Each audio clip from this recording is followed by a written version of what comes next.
Prayer of a Pastor. Heavenly Father, in my mind, in my heart, and in my soul, you know me from even before. You have chosen me, anointed me, and sent me for a special purpose and mission. I responded willingly and wholeheartedly. I made promises and vowed to be yours unconditionally.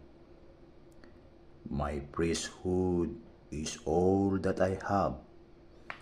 I desire nothing more except to keep me holy and be effective in my pastoral ministry.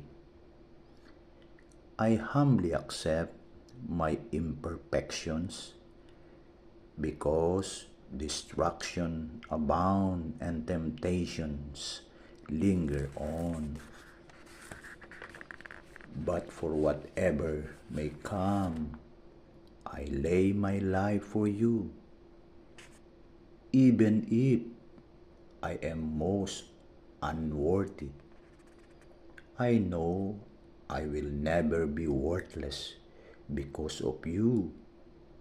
May my words and actions pattern after your Son, Jesus Christ, the Good Shepherd.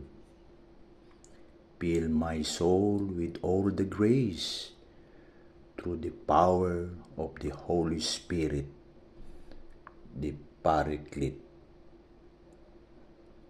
Teach me and guide me to consistently do your holy will through the intercession of the Blessed Virgin Mary. Make my priestly life an offering of love always, now and forever. Amen.